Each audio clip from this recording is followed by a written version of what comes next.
എല്ലാവർക്കും നമസ്തേ. ധർമ്മശാസ്താവ് ശബരിമലയിലാണ് കുടികൊള്ളുന്നത്. ഈ ധർമ്മശാസ്താവിൻ്റെ പേരിലുണ്ടായിട്ടുള്ള വിവാദങ്ങൾ അത് എത്രയൊക്കെയാണെന്ന് പറയാൻ സാധ്യമല്ല.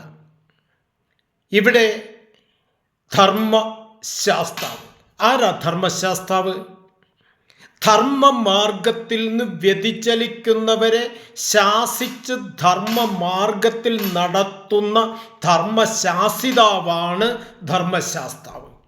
ഇതാണ് മനസ്സിലാക്കിയിരിക്കേണ്ടത്. കാരണം യതോ വിഹിത കർമ്മ തത് ധർമ്മ, യതോ അവിഹിത കർമ്മ തത് അധർമ്മ. ലോകാനുസാരിയായ എല്ലാ വിഹിത കർമ്മങ്ങളും ധർമ്മമാണ്, അവിഹിത കർമ്മങ്ങളെല്ലാം അധർമ്മമാണ്. ഈ അധർമ്മ മാർഗത്തിൽ നടക്കുന്നവരെ ഇന്ന് പമ്പയിൽ ആഗോള അയ്യപ്പ സംഗമം എന്ന പേരിൽ ഭഗവാന്റെ പേരിൽ നടത്തുന്ന ഈ കോപ്രായങ്ങൾ, ഈ അധർമ്മ മാർഗത്തിൽ നടക്കുന്ന നിങ്ങളെ ശാസിച്ച് ധർമ്മമാർഗത്തിൽ നടത്താൻ നടത്തുന്ന ധർമ്മശാസിതാവാണ് ധർമ്മശാസ്താവ് എന്നുകൂടി നിങ്ങളൊന്ന് തിരിച്ചറിയണം. എല്ലാവരും തിരിച്ചറിയണം. അതുകൊണ്ട് ആ ശാസ്താവിന് മറ്റൊരു പേര് കൂടിയുണ്ട്, അയ്യപ്പൻ. എന്താ അയ്യപ്പൻ എന്ന വാക്കിൻ്റെ അർത്ഥം?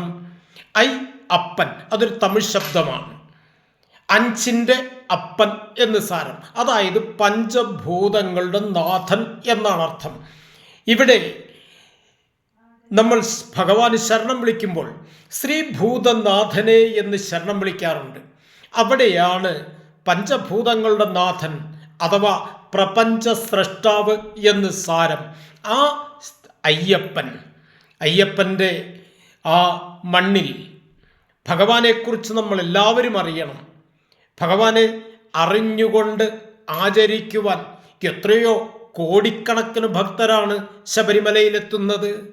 അത് മനസ്സിലാക്കാതെ കേവലം എന്തെങ്കിലുമൊക്കെ ഈ കോപ്രായങ്ങൾ കാട്ടിക്കൂട്ടി ഭഗവാന്റെ പേരിൽ അധികാരം നിലനിർത്തുവാൻ ആണ് നിങ്ങളുടെ ശ്രമമെങ്കിൽ അത് ഹിന്ദു സമാജം തിരിച്ചറിയുന്നുണ്ട്. എല്ലാവരും ശ്രദ്ധിക്കേണ്ടതാണ്. നമസ്തേ.